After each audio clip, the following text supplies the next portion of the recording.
So welcome to the Monday Morning Roll Call, episode number 24. It's great that we've been going this long, and I appreciate everyone who takes the time to listen to this each and every week. If you're just joining us, this is Monday Morning Roll Call, where we take a little bit of time to discuss some news from the week, talk about some things coming up, and then don't forget, we also do our interview show. We've taken a little break during the summer, but we're getting ready to get that started again. We actually have a couple interviews already recorded and ready to go, with a few more being done in the upcoming weeks. So season 2 of the interview room is going to be coming out shortly. So be sure to go to our website for all the news of what's coming up. That's ontheblueline.com, ontheblueline.com. So this week, 3 stories I want to talk about. First of all, a school in Missouri that took the time to support their local law enforcement, and by choosing the uniforms that they did. I want to talk about a story out of California that's doing what they do best, which is not support law enforcement. And lastly, I want to talk about a letter that was written back in the fall of 2018 on why, son, I do not want you to get into law enforcement. I hope you find these stories useful and beneficial, and Monday Morning Roll Call starts now. On my honor, I will never betray my badge, my integrity, my character, or the public trust. I will always have the courage to hold myself and others accountable for their actions. I will always uphold the Constitution, the community, and the agency I serve.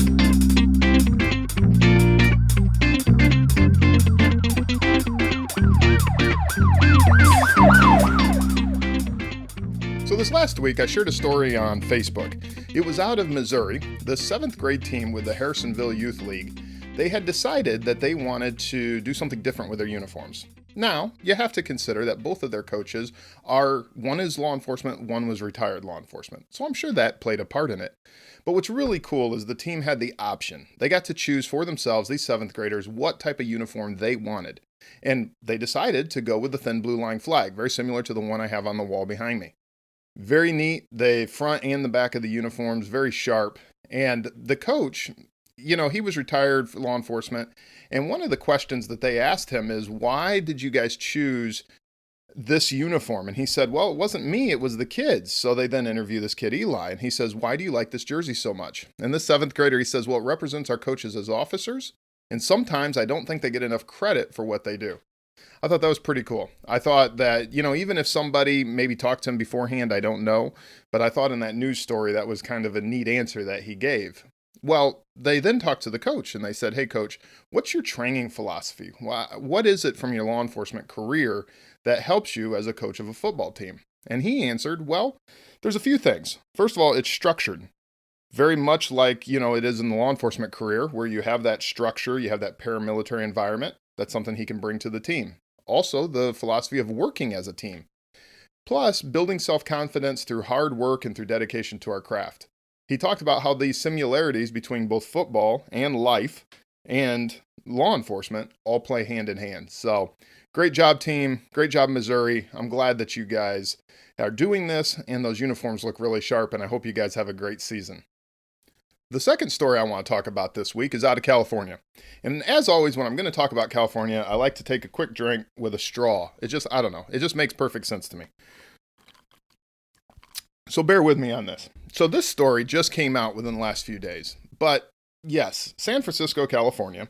Now understand that this hasn't passed yet, because it's an non-binding resolution. And the mayor's saying, listen, I don't sign off on anything unless it's a binding resolution. So as of right now, it hasn't. But these are our same friends that have been trying to change the names of things. So here's another name that they think needs to change. So this is the same city council that came out with, we can no longer call manholes manholes. We have to call them maintenance holes. And craftsmen are artisans. And to stop identifying firefighters and police officers by gender. So in other words, you can no longer have a policeman or a policewoman. They are all simply police officers, I guess. So, whatever. In general, it is what it is. But here's what they've done this week as far as they're changing their thinking on what we need to do here as far as the words that we use. So the San Francisco's Board of Supervisors wants to sanitize the language of the criminal justice system. They no longer want to use words like felon, offender, convict, or parolee because they don't think that that's people first language. Now, understand that I am a big proponent of people first, and we've had multiple conversations about that. But that's not the point. And that's really not the point of what they're trying to do either. So they've got some examples. They had suggestions. So here's their suggestions. A felon or offender could be referred to as a returning resident or a formerly incarcerated person. Okay, whatever. And a parolee could be a person under supervision. A convict would be a currently incarcerated person. Okay, that's probably true. And a juvenile offender or delinquent would be a young person impacted by the juvenile justice system. Yeah, whatever. All right, here's the thing, California. If you want to not have juveniles impacted by the criminal justice system and not have them called juvenile offenders, then my suggestion would be that we start teaching young people to not break laws. If you want people to not have to be called convicts, let's not have them be convicted of a crime. Instead of changing the language and finding kinder, gentler, fluffier ways of saying things, why don't we, California, start changing the behavior? Maybe start changing the heart of people, like trying to work with them to change their decision making. Instead of looking the other way and saying, it's okay, little Johnny, that you are a career offender or a juvenile offender or whatever term you want to use at whatever stage of life he's in, maybe little Johnny should change his behavior. Maybe little Johnny's parents should start spanking little Johnny's butt so that little Johnny quits breaking the law. I don't know. I'm not saying it's a one-size-fits-all, but what I know for sure is simply changing the language is not going to change the core issue here. And the core issue is people need to stop breaking the law if they don't want to be known by terms that lawbreakers tend to be known by. In the same way that if I didn't want to be known as a police officer, I wouldn't be one. It's pretty simple language. That's what it is. So whatever, California, but I found that interesting and I thought I would pass it on to you. So the last story I want to talk about is from August 8, 2018. It's a little dated because it's from last year, but it was a letter that was written, said, please don't grow up to be a cop. On the New Jersey radio station 101.5, the DJ takes a little bit of time and he reads it. So if you just go to our links, you can follow it to the actual video that the radio DJ read.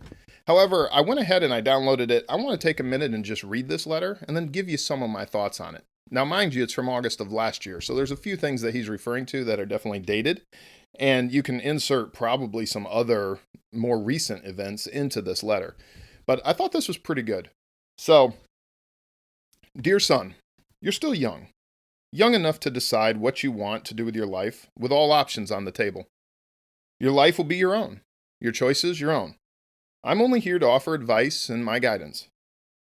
As such, I beg you, please never become a police officer. Allow me to explain. When I was a young boy, I held police officers in such high regard that, as corny as it was, I would actually stop and stand at attention and salute them whenever and wherever they would roll by in their patrol cars in Rahway. When they didn't notice, I didn't feel bad. They were busy with very important work to do. When they would occasionally smile and salute back, I was thrilled. Because these were the heroes. These were the people who put themselves at risk every single day, not for a paycheck. They could make more money doing something else, as my father always made sure I knew. But because they had a higher calling, they cared about us. Please don't become one of them, son. I still feel the same way. In fact, as I grew up and had a family of my own, my respect for them and my understanding of their sacrifice only grew stronger. The problem is, more and more people don't feel this way, son. More and more people in the United States have turned our police into the enemy. People have decided that the problem isn't thugs and crimes and disrespect and noncompliance. They've decided that the problem is the police. I want you to have a career in which you have a fair chance of winning. Today, if you choose a career in law enforcement, you can't ever win. Today, police departments play into the hands of professional race baiters. Today, police are asked to show even more restraint, often far beyond the point that is warranted. Today, buzzwords like de-escalation become policy and protocol. And when you do show incredible restraint, patience, and de-escalate a situation, you get suspended anyway. Yes, this happened in Newark. The case of a man climbing on top of a police car occupied by officers resulted in suspension of the officers for showing too much restraint. They waited for backup. They talked to the man. The suspect was eventually taken into custody without a single person being injured in any way.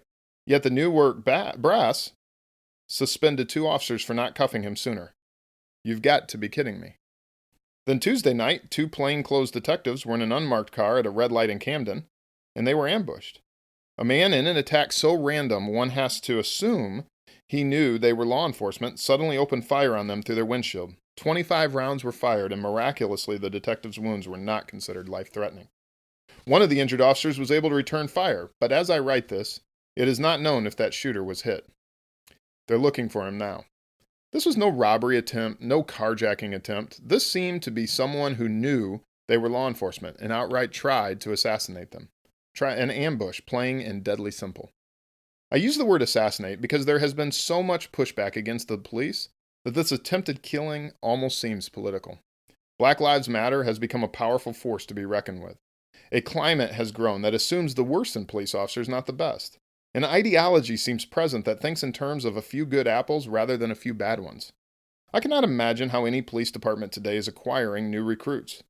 Son, please don't become a police officer. You won't be respected the way you should.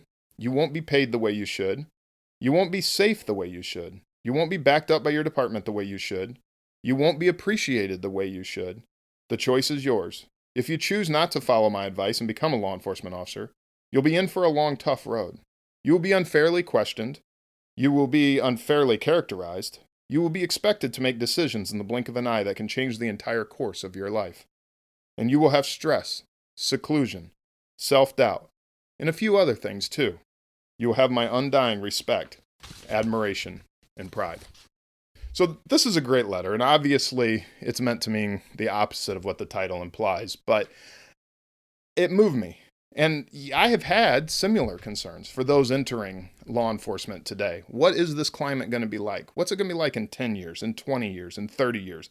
And as I've said in previous episodes and times that you've gotten to listen to me talk about, I'm pretty fortunate. I work in a great county for a great agency in a good state that is doing very positive things for law enforcement and stand behind law enforcement.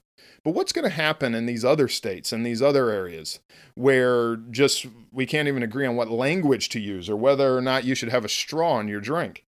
What's going to happen in another 10 years, in another 20 years? This violence against officers, these groups like Antifa and Black Lives Matter and what they're allowed to get away with, and the problems that this is going to create for law enforcement down the road.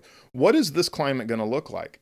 There are agencies. Fortunately, again, I haven't had to personally work in that environment, but it's happening in other parts of this country. Up in the Northeast, it's happening on the West Coast, where agencies have curbed public pressure and political pressure, and they no longer stand behind officers, or they make decisions that are clearly political agendas, especially when they're running for president.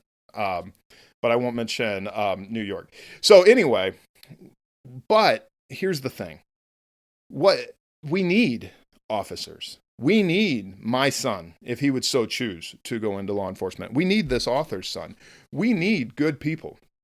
We need people that are dedicated to this ideal, people that are dedicated to the right things, people that are willing to stand in the gap, people that are willing to see if we walk away from law enforcement, if we say, well, based on all these reasons, you don't want this career and all the good people leave law enforcement. What is that going to do? No, we need people who are willing to make the right choice. We need people that are willing to stand in there and to do the hard work. And no, it's not going to be easy. And no, it may cost you. It could even cost you your life. But we need good people that are willing to stand up for right. Good people that are willing to do the right thing at the right times for the right reasons.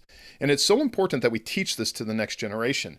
It's not about choosing an easier path. It's if you feel called to this profession, then run headlong into it. Stand up for justice. Stand up for law over anarchy. Stand up for service to others or service to others over self. Stand firm in the face of opposition. Stand firm when you're being jeered and hated simply for a profession. And stand firm on the principles that you've been taught. And know this, son, to those of you who would choose a career, that I'll be standing there with you. So for all the struggles of this profession, for all the hatred, for all the stuff that we're getting from the select few and the increasing violence, I've seen the overwhelming support from community. The smile on a child's face when they just come up to your patrol car to say thank you for what you're doing. That grieving family member who through a tear-stained face says thank you for being so empathetic in their situation. The man on the second floor of a seedy hotel in a rough area that says, hey, I saw how you handled that situation. Thank you so much. That is policing. That is exactly what we want. And thank you. Is policing an easy career? No. Is it a career without faults and struggles? No. But if you want an opportunity to make the difference in the lives of others, be a cop. And know, son, that I couldn't be more proud. That does it for this week's episode. I'll see you next week at Roll Call. And in the meantime, I'll see you out there on the blue